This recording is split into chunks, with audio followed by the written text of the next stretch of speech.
Hi, welcome to our channel where we share the most intriguing stories. They came with rules, fines, and fake smiles, armed with clipboards and suburban dreams. But when a Texas rancher's land became the target of a power-hungry HOA, they didn't just start a dispute, they sparked a war. And Cal Robertson, he's not the kind of man who backs down. They say a man's land is his castle. If that's true, mine's a damn fortress, and I've spent my life making sure of it. 220 acres of dry Texas stubbornness, patched with oat fields, cattle pasture, and blood memories that go back 3 generations. My grandfather bought this land after World War II, built the house I live in with his own hands, and signed the deed himself in black ink that's still visible on the original parchment. 70 acres of it are officially designated for agricultural use, with formal exemptions from every city code, zoning board, and nosy-ass homeowners association from here to Amarillo. And that is exactly the way I like it. The day the letter came, it was a Thursday. I remember because I'd just finished welding a new hinge on the west pasture gate, and the heat was kicking up off the dirt like an oven door had swung open. The envelope was glossy, heavy, with a gold-embossed seal that read Crescent Trails Estates HOA. I nearly laughed right there. I thought maybe it was a mix-up. One of those bullshit circulars they send around trying to sell you lawn service you never asked for. But the heading wasn't a sales pitch. It was an accusation. Notice of violation, breach of sanitary and acoustic standards in community buffer zone. What followed was a bureaucratic fever dream. According to these self-appointed gods of suburbia, I was guilty of, and I quote, conducting unsanctioned agricultural activity within visual perimeter, air quality degradation via livestock, and prohibited mechanical noise pollution on weekend. Hours. Then came the hammer, a fine of $4,200, and an order to cease plowing activity during Crescent Trail's rest periods. Whatever the hell that meant. Now, I'm not a man known for keeping my temper under wraps, but I'll admit I stared at that letter for a solid minute in silence. Then I folded it, set it on the dash of my truck, and drove straight to their little HOA office off Horseshoe Loop.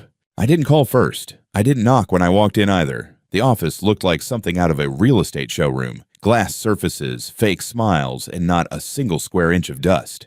A little blonde woman in a beige pantsuit stood behind the reception desk, talking into a headset. I asked for Karen Hayworth, president of the Crescent Trails Estates HOA. She looked up and smiled like a snake about to eat. "You must be Mr. Robertson. We were hoping you'd come by." I handed her the violation notice, then pulled a folder out of my satchel and dropped it on the counter. "This here's my deed. 70 acres exempt from HOA jurisdiction, registered in the Williamson County Clerk's office, tax exempt under agricultural provisions, and outside of your planned development district by about a goddamn mile. Your rules don't apply to me." She didn't even look at the paperwork, just crossed her arms like she was on a goddamn episode of one of those HOA horror shows. "Mr. Robertson, I understand your attachment to tradition, but things are changing. Crescent Trails is redefining the entire area's visual and environmental identity. Your property borders our conservation corridor and thus falls under our expanded aesthetic oversight." I nearly laughed in her face.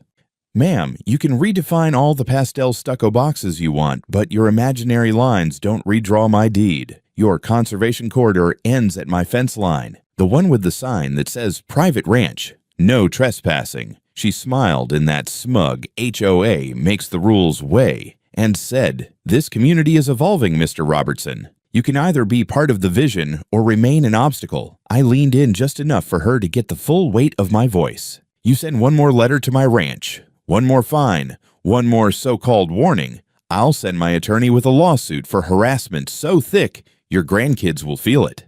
And with that, I walked out. But not before taking a slow look at the HOA's framed community master plan map on the wall. It showed their neighborhood, about 140 near-identical ranch-style luxury homes crammed onto 1-acre plots, boxed in on all sides, except mine. My land stood out like a bloodstain on an otherwise sterile napkin, and I knew then. They hated that. They hated the mud, the cows, the tractors, the windmill, the hay bales, the actual scent of earth. They didn't want Texas, they wanted Pinterest. I climbed into my truck, tore the violation notice clean down the middle, and tossed it on the passenger seat. They wanted a war. They'd picked the wrong rancher. It was just under a week later when I noticed the first one. I was hauling bales out to the west feedlot, sun still low, air thick with the smell of damp alfalfa and diesel, when something caught my eye near the tree line. At first, I thought it was a trail marker or maybe some county utility post, but it wasn't. It was a wooden stake, new, freshly driven, topped with a polished plaque that read in crisp serif letters, Community Conservation Zone, HOA Protected Area. Do not disturb. I climbed off the tractor, walked over, and felt the heat in my chest rise with every step. That stake wasn't on the HOA's side of the fence. It was inside my damn property line. 15 meters, easy, right in front of my equipment hangar. I tore it out of the ground, threw it into the flatbed, and drove straight back up to the house to check my cameras. Sure enough, time-stamped footage from 3 nights prior showed a group of 3 men, all wearing high-vis vests marked with the Crescent Trails logo, sneaking past the north fence just before midnight, hammering in 4 of those stakes along a curved line. Like they were marking new territory. They weren't just pissing on my fence anymore. They were claiming land. I didn't even bother calling HOA. I called the sheriff's office. Deputy Harlan showed up just before noon, same guy who once helped me scare off a drunk bow hunter who thought my pasture was a public game reserve. He took one look at the stake and shook his head. "That's a problem," he muttered. I handed him the footage. He watched silently, eyes narrowing. "Looks like trespass and unauthorized signage." "That's enough for a report." He wrote it up on the hood of his cruiser, handed me the case number, and told me to keep everything documented, which I was already doing. Hell, I had a whole USB stick full of surveillance videos, drone footage, even time-lapse of my cows being startled by one of HOA's sprinklers when they snuck over the line last month. That evening, just as I was pouring a bourbon and preparing to forget the day, I found another letter waiting in my mailbox. HOA stationery again, but this time it was marked Official Memorandum and stamped with that same stupid golden tree logo. It read, "Dear Mr. Robertson, per our community meeting on the 4th of this month, and under Amendment 14 of the Crescent Trails Visual and Environmental Code, your property now falls within the extended visual influence perimeter. This designation requires compliance with all guidelines pertaining to smell mitigation, auditory neutrality, and aesthetic buffering. Your continued operation of large machinery on weekends and the presence of agricultural odors are now considered community violations. We urge you to review the attached documentation and adjust operations accordingly to avoid further penalties. Sincerely, Karen Hayworth, President, Crescent Trails Estates HOA." They'd invented a perimeter, a fake perimeter, not even city-sanctioned, not even legally filed. Just something they decided during their little wine and cracker meeting, and now expected me to follow. I didn't even finish reading the packet. I grabbed one of the signs from the stake pile in the flatbed, carried it out back, lit it up with a can of diesel and a box of kitchen matches, and filmed the whole damn thing. Then I made my own sign, 10 feet wide. Metal sheet bolted to cedar posts, spray painted in red across the face. Private ranch, not HOA. Keep out. Trespassers will be filmed and shamed. I posted that thing right next to the gravel road that separated my fence line from their plastic palaces. I wanted them to see it every time they drove their golf carts to nowhere. Next morning, someone from the HOA Facebook group screenshotted it and posted, "Extremist farmer threatens neighborhood." One comment said I was a threat to the community's visual integrity. Another said I had anger issues and probably illegal. Livestock. I didn't know you could have illegal cows, but hell, maybe next week they'd invent a cow perimeter zone too. By lunchtime, I had a drone buzzing my field. Not mine. I shot it down with birdshot and left the pieces on my gatepost like a warning. They weren't just trying to find me anymore. They were trying to erase me. My farm didn't fit their brochure. My cows didn't moo in cursive. My world didn't match their fantasy. But I had something they didn't. The law. And the land. And I wasn't going anywhere. A few days after the whole sign-burning incident, I was elbow-deep in tractor grease when I heard the rumble of tires on gravel. Not the UPS guy. Not a neighbor. It was an unmarked county sedan, gray, bureaucratic, and radiating paperwork. A man in a button-down shirt stepped out holding a clipboard like it was a damn weapon. "Mr. Cal Robertson," he asked, voice all tight and official. "Unless you're here to help replace a fuel filter, what do you want?" He didn't even smile. I'm with the Williamson County Land Services. We received a request for a boundary reassessment of parcel A912 at Froze. That's my land, I said, standing up straight, hands still covered in oil. Who the hell submitted that request? He cleared his throat and adjusted his glasses. Per policy, we can't disclose complainant names without a public records request. However, the filing party listed themselves as representing the Crescent Trails Homeowners Association. Of course they did. I didn't say anything, just wiped my hands off, turned around, and walked to my office. 5 minutes later, I dropped a bound file on the desk in front of the inspector, deed history, zoning certificates, agricultural exemption paperwork with the state seal, water rights documentation, tax records going back to the goddamn Reagan administration. Every square foot of my land has been in my family since 1952. 70 acres are exempt under Section 6.14 of the Agricultural Land Use Act. And this, I pointed to a laminated topographical map with my grandfather's handwritten notes. This is the original border filed with the state. That line hasn't moved in 70 years. He flipped through the papers, slower now, more cautious. The complaint claimed 15 acres of this land were formerly under a public trust that was dissolved in 1978. That the land was never properly transferred. My jaw clenched.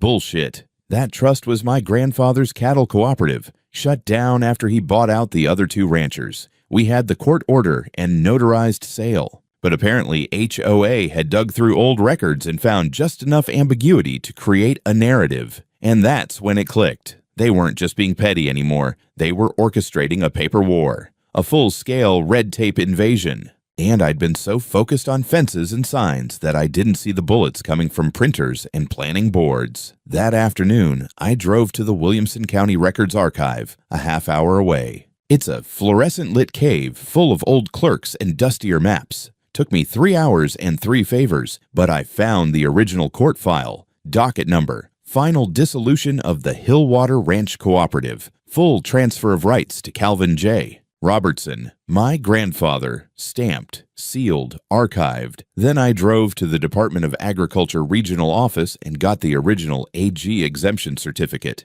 Then to the tax assessor's vault to retrieve a microfiche copy of the 1979 land survey with official county borders. Took the clerk 15 minutes just to crank the damn thing into focus. I left with a stack of documents nearly 2 inches thick. That night, I called my lawyer, a no-nonsense property rights specialist named John Delgado, who used to work for the state attorney general. I hadn't needed her in years, but this was war. When I explained what was happening, she was quiet for a few seconds, then said, "Cal, this isn't just harassment anymore. This is coordinated fraud. If they filed that reassessment with false documentation, that's actionable." She filed an emergency injunction request the next morning, and we mailed a formal cease and desist to the Crescent Trails HOA. I had a copy hand-delivered to their little clubhouse by a retired Marine from my VFW post, just for effect. But even then, I couldn't shake the feeling in my gut. They'd crossed the fence line. Now they were trying to erase it altogether. This wasn't about fines or noise or goddamn smells anymore. This was about land, ownership, control. They were trying to take what was mine, piece by piece, signature by signature. Well, they'd just declared war with the wrong rancher. There's something about dragging a corrupt HOA into court that feels like branding cattle in the old days. Messy, hot, and full of screaming. I was done playing defense. After the bogus boundary reassessment and the attempted land grab, I gave Jean the green light to move forward with a civil lawsuit. She filed it under Robertson vs. Crescent Trails Estates Homeowners Association, citing attempted fraudulent annexation, harassment, and intentional infliction of emotional distress. That last one was mostly for flair, but hell, it wasn't wrong. The morning after the paperwork was filed, I woke up to something new stuck in my fence, a neatly laminated copy of an open letter from the HOA, signed by Karen Hayworth herself. It had been circulated to the Crescent Trails Community Watch, and, judging by the Facebook chatter, was making its way around local inboxes like wildfire. In it, Karen painted me as a dangerous and volatile individual, accused me of intimidating behavior, and claimed that my property posed a consistent threat to community harmony. She even included a photo of the sign I'd posted after the stake burning, cropped of course to exclude the part where it clearly said private ranch and not death camp. The whole letter reeked of fake compassion, like a crocodile crying over the deer it just ate. But it worked. That week, I noticed the side eyes when I went into town. A lady at the feed store refused to make eye contact. A guy I'd shared beers with at the rodeo last year didn't even nod hello. Then came the HOAs, Family Aesthetic Safety Initiative, a bullshit campaign dressed up as a neighborhood beautification project. Karen had signs posted around the edges of crescent trails that read, "Preserve our views, maintain our values, reject agricultural pollution." They positioned their houses like little islands of modern virtue, and mine. The evil medieval fortress at the edge of suburbia. So I fought back the way I knew how, with cows, kids, and a big-ass spotlight. First, I called up a few local teachers I knew from the Veterans Ag Education Program and offered to host a field trip. 2 weeks later, a yellow school bus rumbled up my dirt road and unloaded 35 wide-eyed fifth graders. I gave them the grand tour, how a water tower works, how solar panels power an off-grid barn, how oats grow, how cows are rotated through pastures to avoid soil depletion. They took turns feeding calves and measuring windmill output with handheld meters. That same afternoon, I had my nephew edit together a quick highlight reel and posted it online with the caption, "Texas Agriculture, Real Education, Not HOA Indoctrination." Didn't expect it to go viral, but it did. 200,000 views in 3 days, comments pouring in. Farmers from Iowa, ranchers from Montana, city kids saying they wished they'd learned this stuff in school. By the end of the week, a local news station reached out, then a regional one. Then some damn influencer reposted it with a bunch of hashtags like Farm Freedom and HOA Overreach. The video made it impossible for HOA to play the evil farmer card anymore. Karen tried anyway, posted a passive-aggressive message on Facebook about manipulating youth with outdated agricultural propaganda. It didn't go over well. One of the parents from the school trip replied with a photo of her kid holding a lamb on my ranch with the caption, "Propaganda. He learned more about food here than he ever did in class. Maybe Crescent Trails should visit sometime. Just don't wear white shoes." That reply got more likes than the HOA's original post. That's when I knew I'd hit something deeper than landlines or zoning maps. I was becoming a symbol, and not just to angry ranchers like me. Still, not everyone was thrilled. I came home one night to find a bullet hole in the corner of my metal sign, the one I painted after burning their steak. Just one shot. Probably a warning. No note, no shell casing, just a hole. I added 2 more cameras, then came the press. A regional journalist from the Austin Post by the name of Drew Mendoza showed up unannounced one morning, said he'd been following the social media buzz and thought there might be a deeper story. I gave him an hour. He ended up staying 5. Turned out Drew had grown up on a cattle ranch outside El Paso before going into journalism. He understood the land. More importantly, he understood the language of war disguised as legality. He dug into HOA meeting minutes, campaign contributions, and internal planning documents. 1 week later, he published an article titled, "A Rancher, a HOA, and the Quiet War for Texas Land."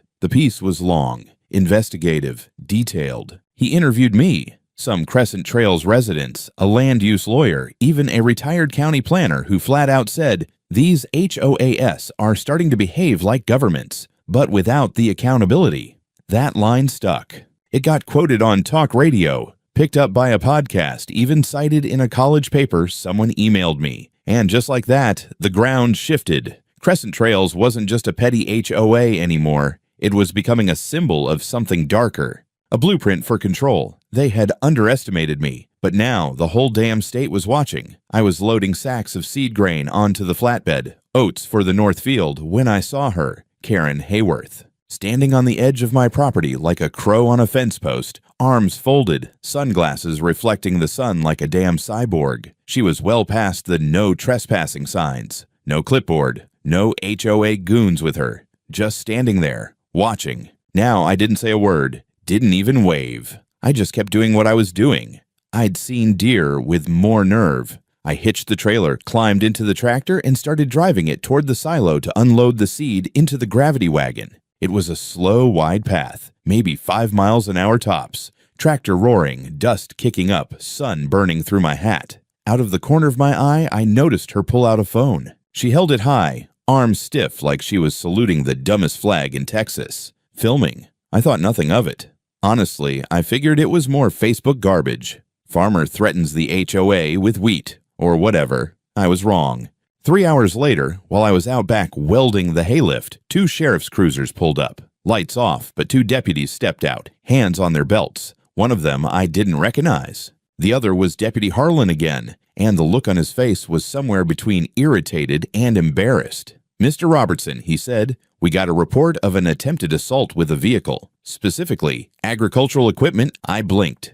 "You're telling me someone called the cops and said I tried to run them over with a tractor?" The younger deputy cleared his throat. "We received a video recording. A woman identified as Karen Hayworth claims you drove a tractor at her in an aggressive manner and that she feared for her life." I nearly burst out laughing. Fear for her life. She was standing on my damn property past the posted line, filming me while I was hauling grain. 5 miles an hour, boys. My cows run faster than that. I invited them inside and pulled the security footage. Every inch of my property's covered with motion-triggered cameras. We watched the whole scene from 2 angles. Karen walking onto my land, Karen standing, Karen filming, me driving the tractor at a snail's pace, Karen walking away. Not once did I veer toward her. Not once did she move like she felt threatened. Harlan exhaled sharply and nodded. "Yeah, this isn't going anywhere. I'll file it as a false report and trespass complaint." "Good," I said, "because now I've got paperwork for her too." Jean filed the countersuit that same day. Criminal trespass, false police report, and defamation. It wasn't just a slap on the wrist. It was a shot across the bow. Karen wanted to escalate this into legal drama. Fine, let's do theater. A few days later, a local blog ran the body cam footage from one of the deputies, clearly showing the screen on Karen's phone playing the cropped video she submitted. Everyone could see how edited it was. Everyone could see she was standing on posted private property. The comment section lit up. My favorite one read, "That tractor was moving slower than my grandma in a bathrobe." Karen needs to calm her suburb down, but Karen didn't calm anything. She doubled down. HOA released an official statement about the emotional trauma endured by our leadership team. They said my actions created a hostile and unsafe perimeter for community members. Then came the kicker. They accused me of operating dangerous industrial equipment in proximity to residential visual zones. That's right. Apparently, if a Crescent Trails resident can see a tractor, it's now a safety risk. I responded the way any rational man would. I ordered a 20-foot American flag, installed a new pole next to my barn, and beneath it hung a steel sign that read, "Property rights are civil rights. Trespassers will be documented and memed." That one got on the news again.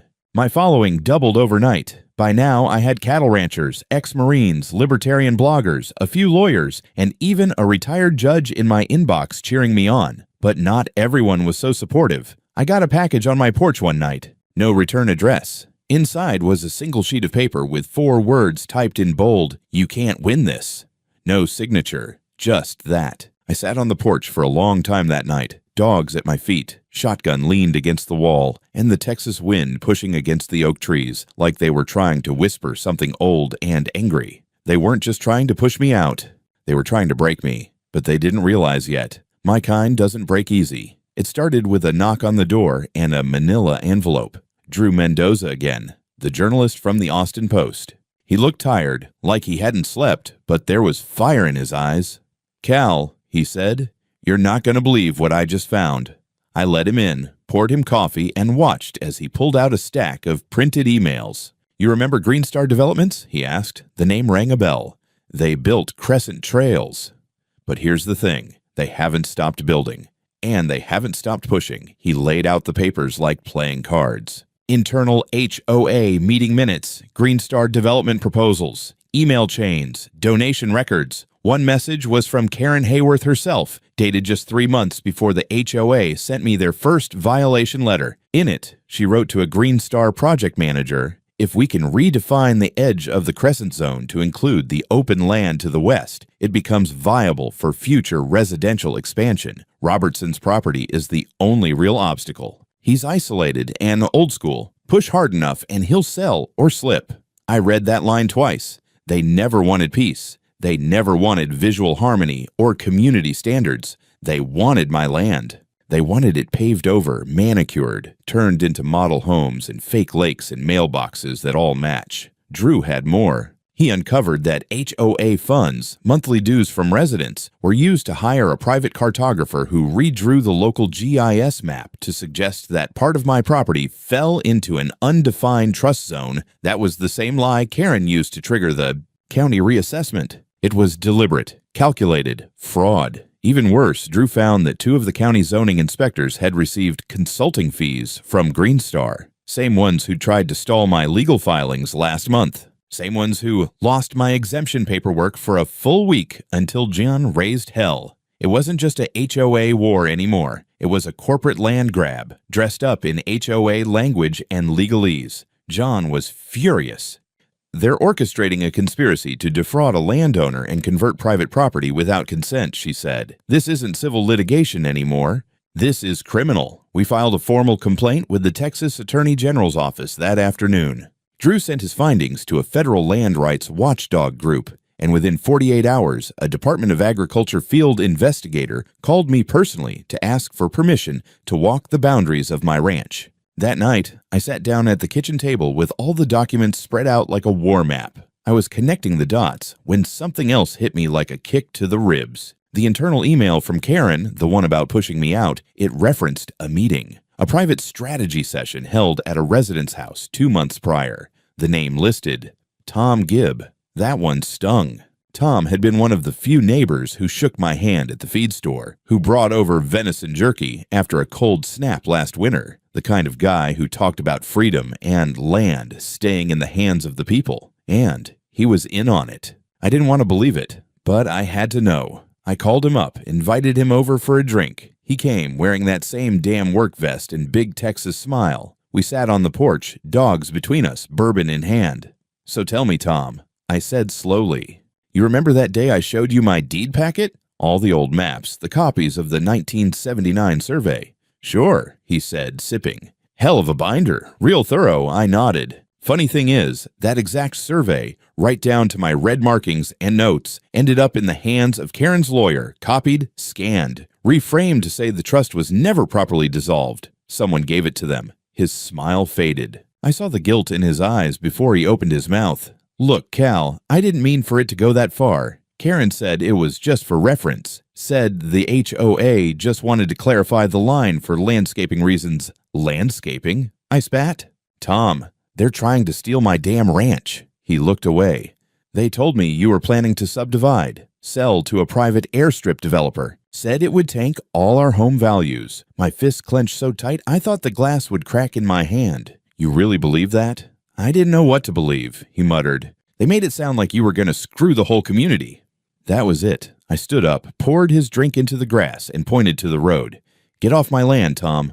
And if you ever come back without a damn apology and a notarized affidavit, you better bring a lawyer. He didn't argue. As he drove away, I felt it. Not just betrayal, but something deeper. A sickness. These people didn't just want my land. They were spreading a rot through the entire system. Neighbors turning on neighbors. Truth twisted. Bureaucracy weaponized. But I still had my land. And I still had the fight in me. Courtrooms smell like sweat and toner. The kind of place where justice is supposed to live, but more often just rents a room.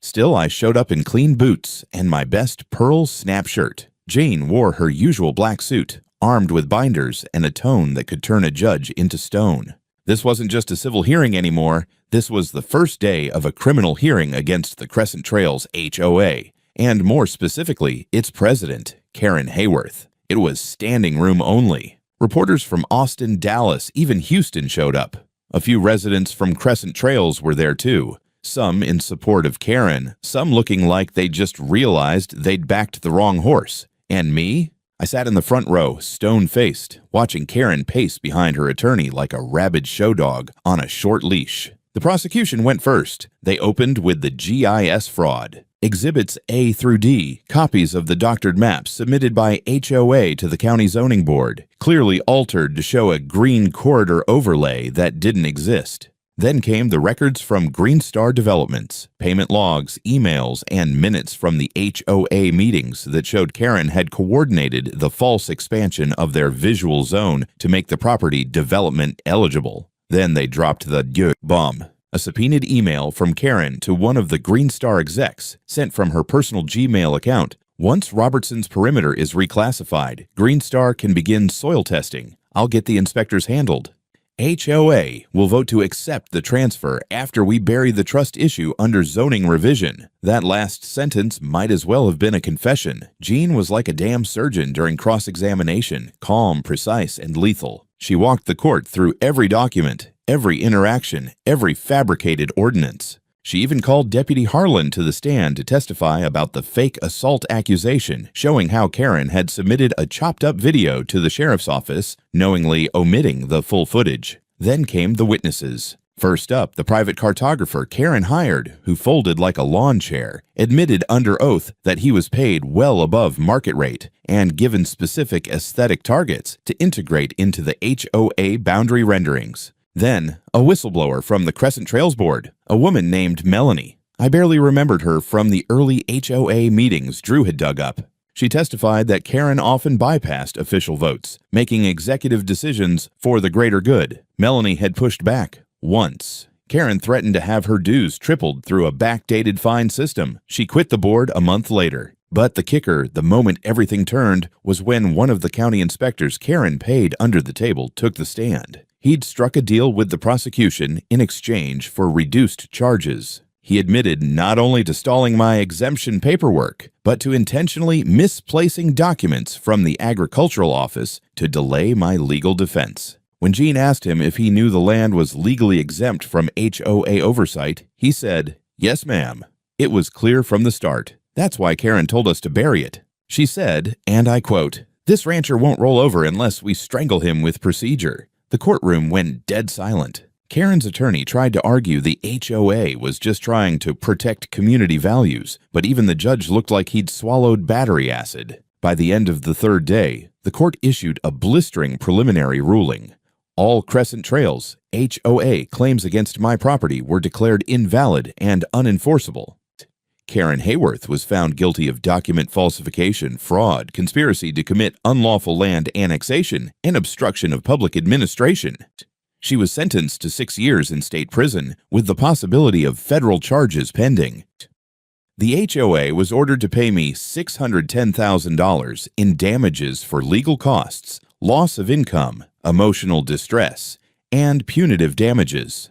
An emergency order was issued to freeze all HOA operations pending an independent audit. The judge explicitly stated, "This court recognizes a deliberate attempt by a homeowners association to extend unlawful control over private land. Through deception, coercion, and abuse of civic mechanisms, Karen didn't cry. She didn't yell. She just stared at me from across the courtroom like she still couldn't understand how a backwater rancher had beaten her. I stood when it was over, walked past her on my way out, didn't say a word, just looked her in the eye and tipped my hat."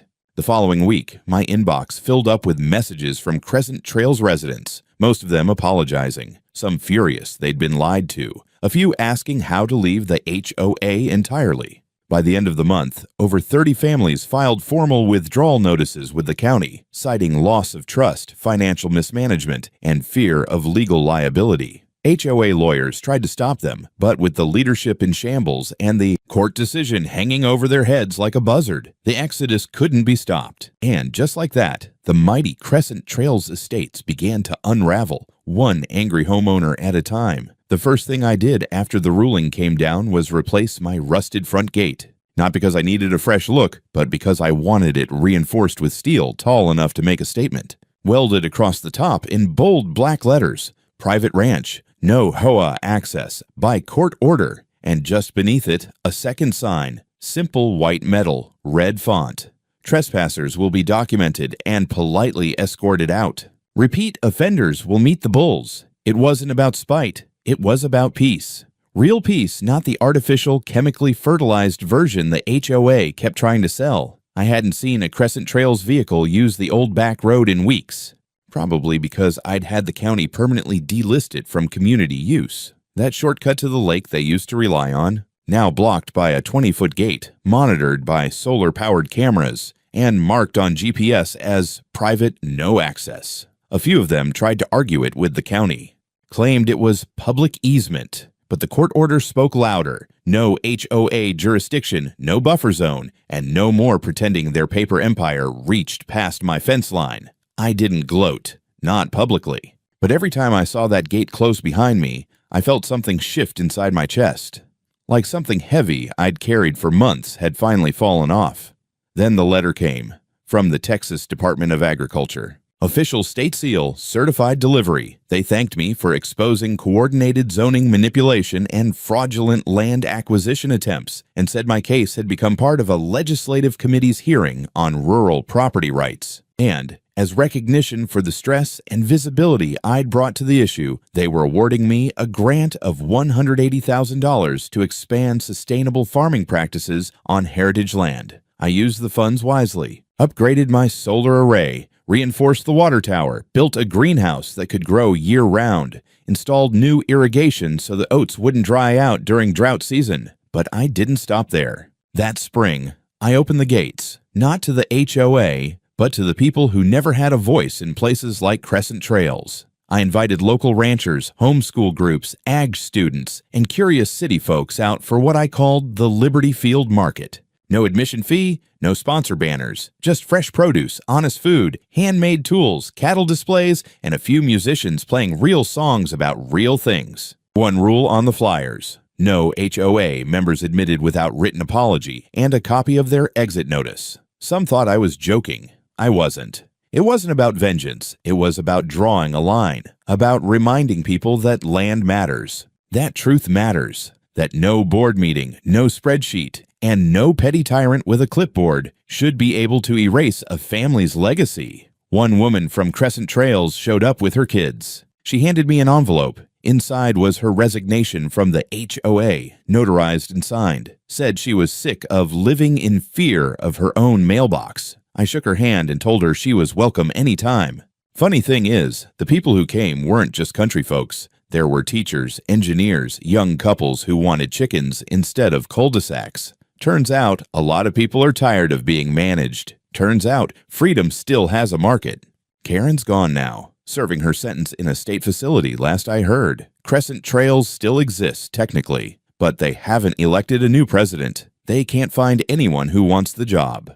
Half the board resigned. The remaining members meet once a month to talk about lawn height and whether they should allow mailboxes with curves. Meanwhile, my cows still moo, my tractors still rumble, and my land still breathes. And every time I look out across the field at sunset, I think they tried to build a prison on my pasture, but all they did was remind me what freedom sounds like.